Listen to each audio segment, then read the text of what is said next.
I'm doing this video just to show another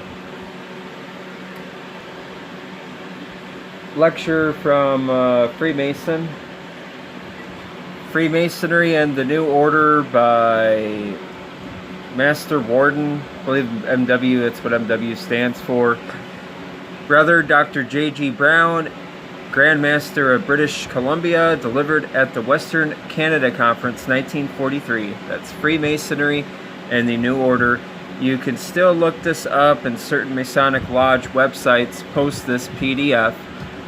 But I'm showing this, as I stated before, just to prove that this is no conspiracy theory whatsoever. And I know a lot of listeners, well, not a lot of me, but a lot of people who do this conspiracy-related research, I don't need to tell them that, but some people need to be told that because people don't research and they assume that all this is just a conspiracy theory. Well, far from the truth. So, no idea is more engrossing today than that of a new world order. Let me repeat that again. No idea is more engrossing today than that of a new world order.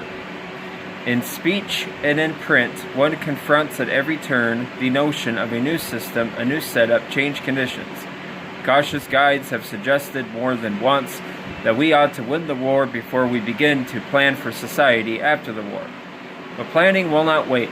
We are swept on. Winning the peace is as important as winning the war.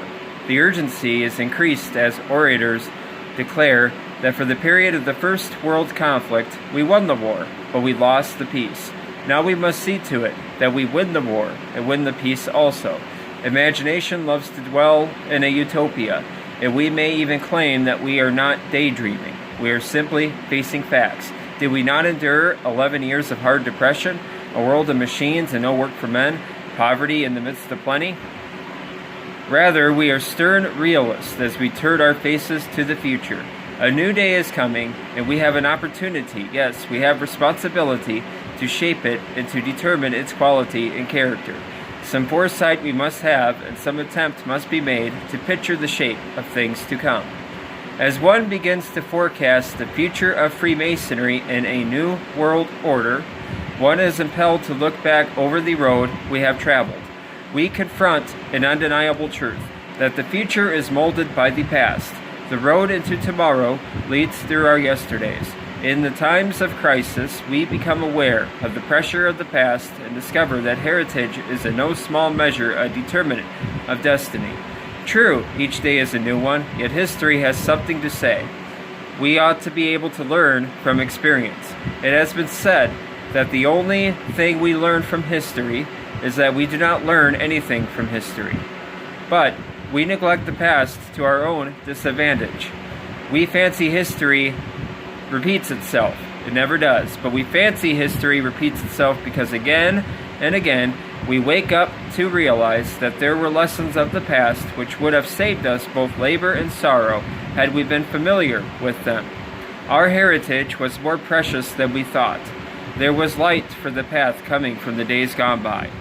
Let us therefore seek for a few stakes driven down by those who opened up the land and built the first roads. For every Freemason, a valuable surveyor's monument stands in the year 1717, the year of the founding of the First Grand Lodge. That was an eventful day. It was a time of crisis. It was a prophetic time. Eyes were peering out into the future. Plans were being made to shape and fashion human destiny. Freemasonry was in a real sense an attempt to establish a new social order. Repeat that again. Freemasonry was in a real sense an attempt to establish a new social order. A lot of the Trump-tards, maybe I shouldn't be so disrespectful, then, they're deceived, but a lot of people who are still deceived by Trump believe that he's fighting this new world order. Well, you should look back at one of my past videos where I recorded a video on YouTube of Mike Huckabee somewhere in the West Bank, and he calls Donald Trump a quote-unquote builder, and that he is building a new world order. Donald Trump has called for, how did he put it?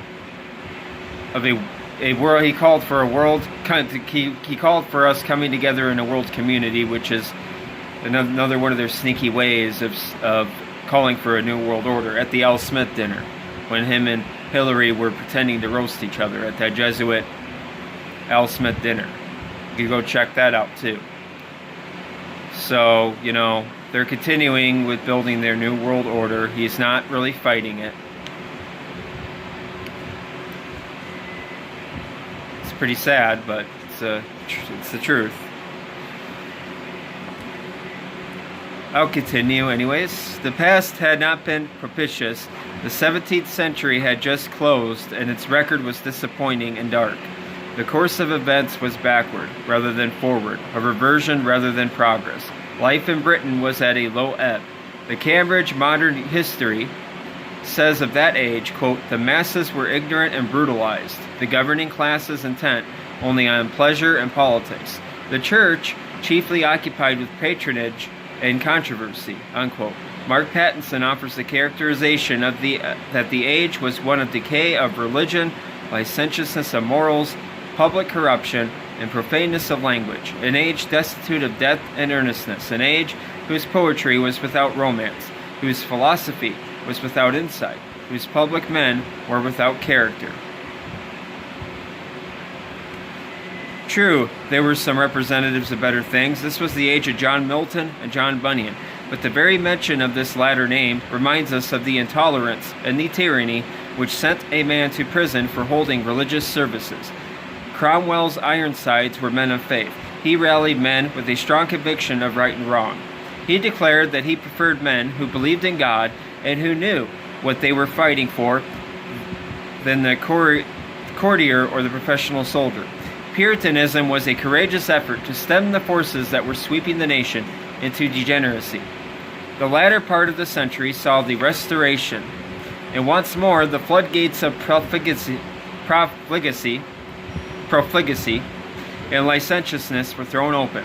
Then came Monmouth's rebellion, the conflict with James, then the invitation to William of Orange and Mary to assume the sovereignty of England. In that day, England found it necessary to depose one monarch and put another on the throne. It may be set forth as a broad generalization that Britain entered the 18th century with a constitutional government fairly well established. It was not so on the continent. Not until 100 years later did political life in continental countries begin to spell out the principles of responsible government. Britain has in very truth been a full 100 years in the forefront in all that pertains to democratic freedom. Freedom of worship was barely attained in that period, and it was not until the middle of the 18th century and the great Wesleyan revival that religion came to its own. The spontaneity and vigor of well-grounded religious conviction then found freedom of expression. Then two simple yet very profound truths shone with such light and warmth upon the consciousness of the common people, the accessibility of God to man and the glowing intimacy of fellowship with him, that the mental outlook and the social conditions of the working classes of Britain were utterly transformed. It has been, I believe, rightly claimed that this revival saved Britain from all the violence and horror of the French Revolution. But all effort to make a better world was not left in abeyance in the meantime. What other meaning is there to that little gathering at the Apple Tree Tavern in Charles Street, Covent Gardens, which formed the first Grand Lodge of Freemasons? It was a most significant movement fraught with glorious possibilities, which they themselves were scarcely able to envisage. Beyond a question, it was with a genuine awareness of the critical nature of the times. Genuine, I say, and indefinite, though not necessarily complete, and all-seeing to the point of infallibility. What was the hope of those brethren but to bring something to bear upon social conditions which would build the common good? The dissoluteness of their day and generation must be withstood. Some standards of behavior more honorable, more wholesome, must be established, and men united in a common purpose of strengthening the decencies and accepted standards of human conduct. From the beginning, Freemasonry was, as it is today, a beautiful system of morality. It was the values of life with which those honorable brethren were concerned. That was a critical time. There was something to be rebuilt into the public practice which could render life more wholesome and more receptive of noble ideals. Avoiding religious disputation, they set before them a minimum of creedal affirmation, a fundamental belief in the existence of God and the immortality of the soul. The spirit of tolerance was to leave men free to develop their own dogmas, but also to unite men on a broad and solid foundation.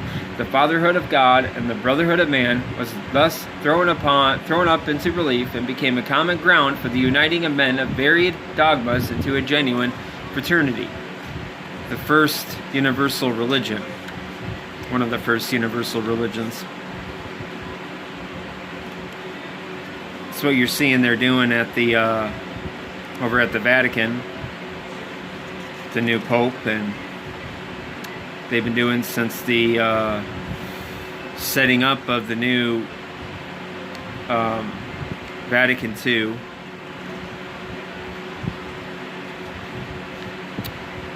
But anyways, this is strengthened for us as we contemplate the affinity between the lodges uniting in this Grand Lodge and the operative guilds of the Middle Ages.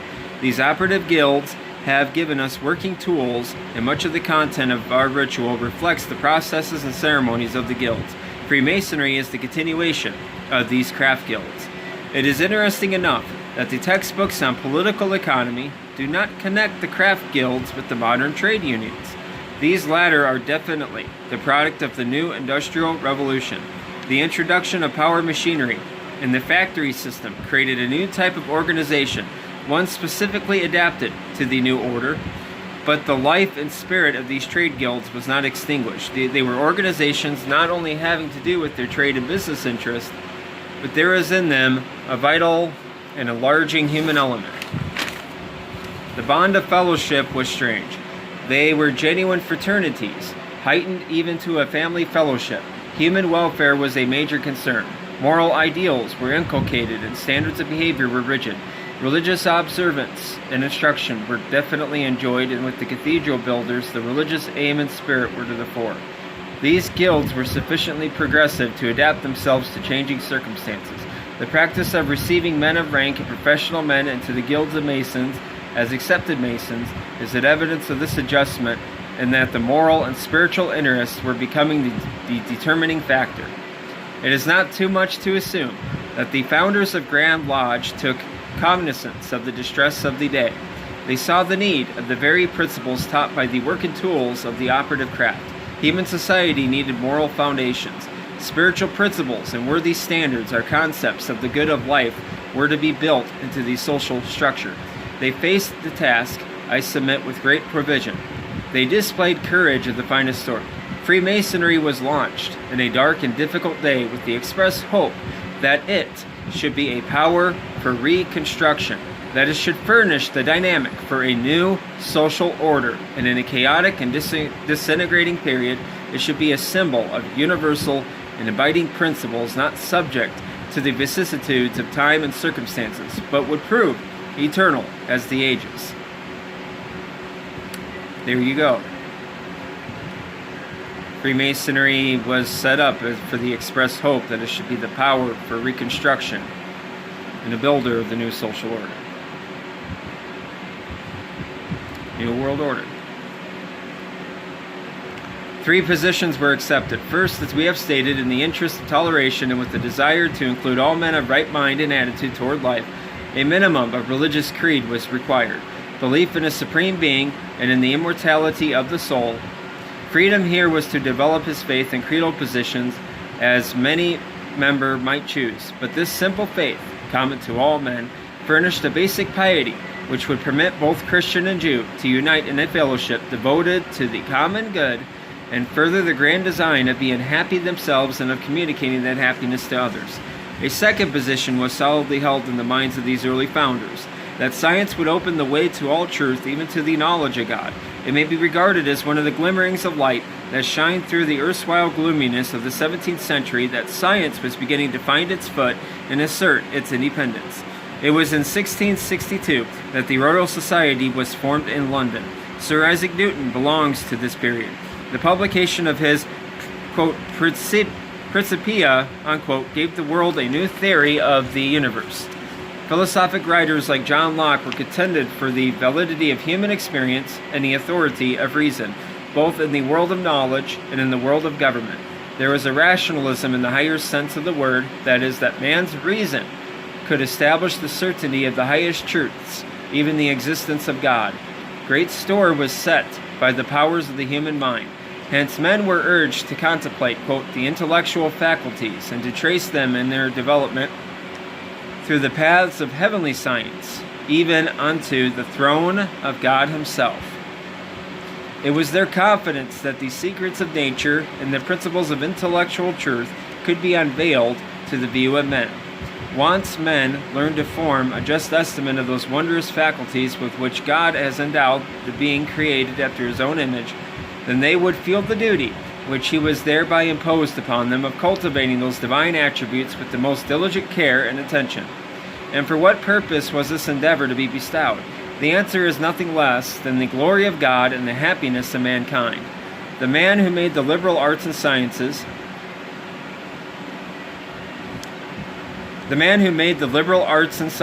his careful study would be the better enabled to discharge his duties, and he would also be able to estimate the wonderful works of the Almighty. All of this reveals a confidence in the powers of the human reason to attain to the highest knowledge, even the knowledge of God, and men were not left in servile dependence on dogmas which were imposed on them from without, either by the authority of church or state. Now this was a supreme confidence in the powers of the human intellect to attain to knowledge sufficient for all human needs. It was also a bold confidence that this reliance on the powers of man would save him from being either a stupid atheist or an irreligious libertine. With neither of these would Freemasonry have anything to do, but it was also a very emphatic assertion of the spirit of human freedom that man had a right to search for truth. He would not need to fear where truth would lead him, and he could feel free in the exercise of his judgment.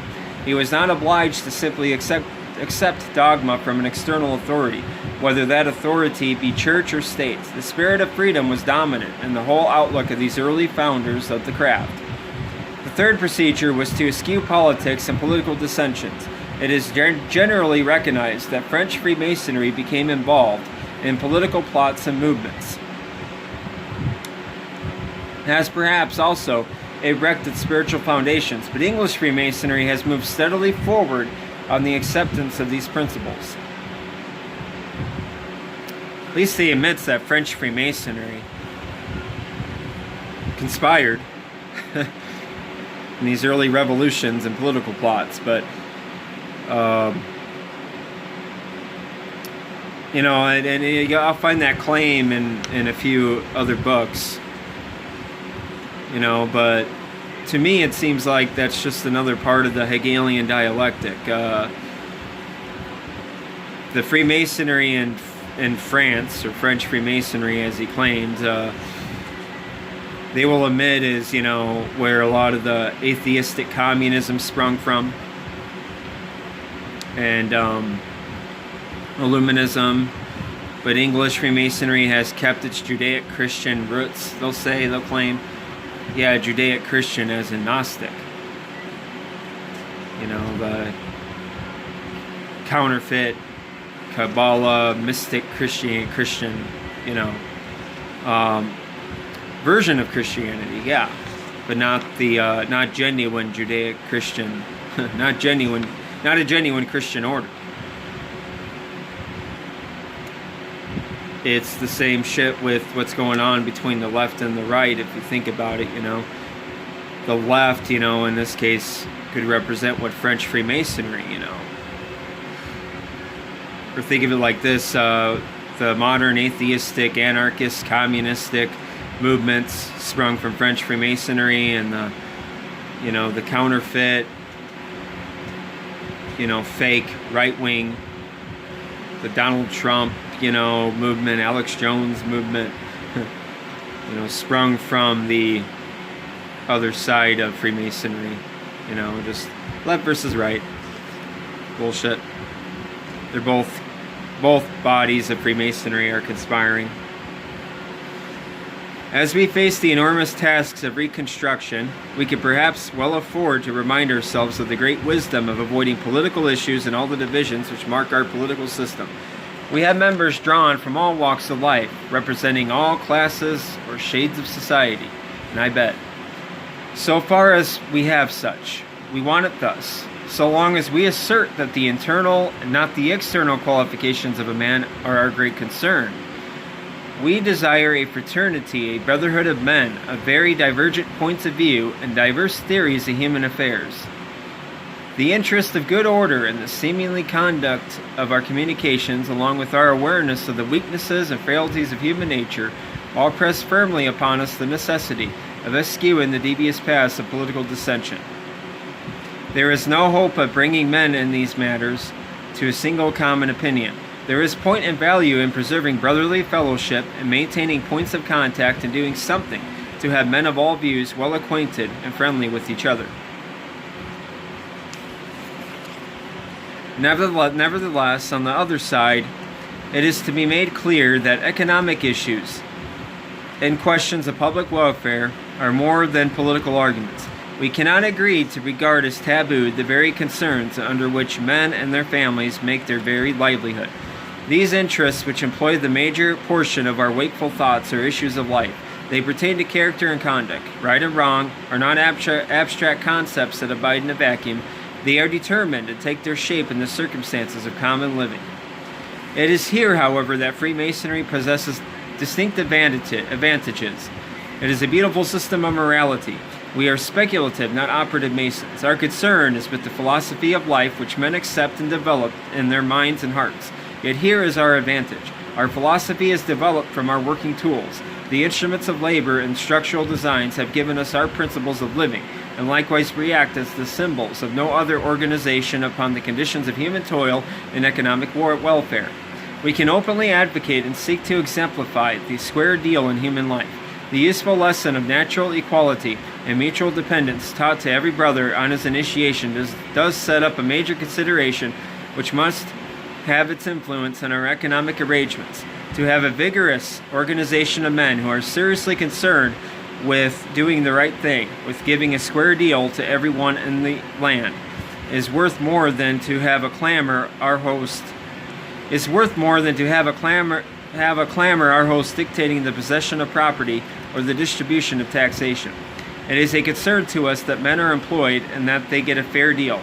Not that we are behind any specific economic program, but because it is right.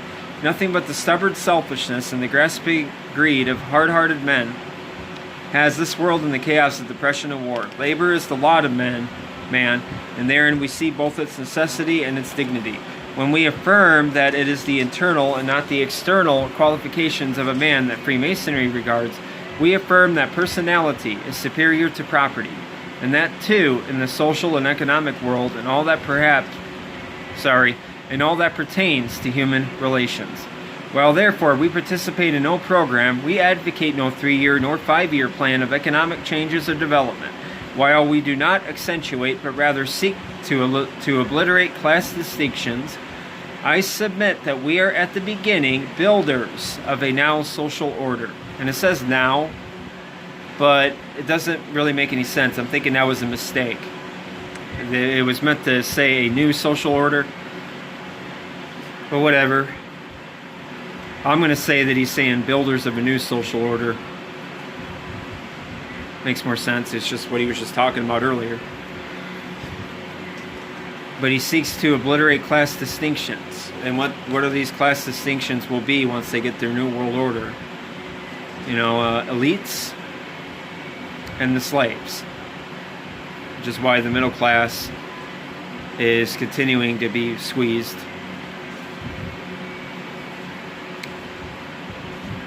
Again, almost done with this. Then again, social conditions of the personal and family range need in our day the healing influences of men, both of broad sympathies and kindly spirit, and also of steady, firm principles. War always brings decline and leaves problems that are not solved in one generation by any means. It has been said that the first casualty of war is truth. The influence of propaganda upon public speech and common veracity cannot be ignored. The complete upheaval in our ways of living, and the tremendous task of marshaling the nation for the war task, the transformation of our business organization to a new basis of war production, the control of labor, the introduction of vast numbers of women not only into industrial plants and shipyards and munition factories, but also into the armed services. These themselves are revolutionary changes, and the restoration to a peace basis as a permanent condition of life are problems of staggering magnitude.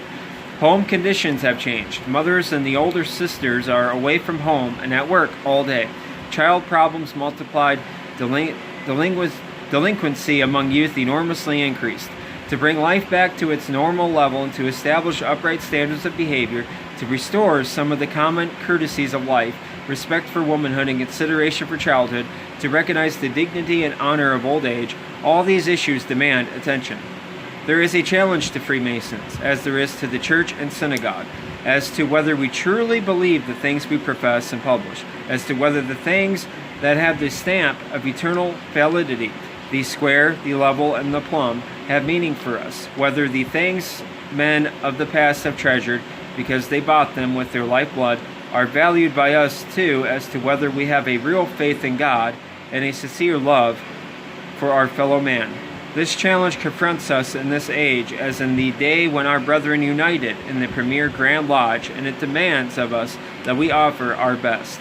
What I have had in mind is simply this. We have a fundamental purpose which tallies with the human philosophy of life, the way of thinking about life, and that our contact is with the morals and spiritual conceptions, not only of those who sit in lodge, but of society in general.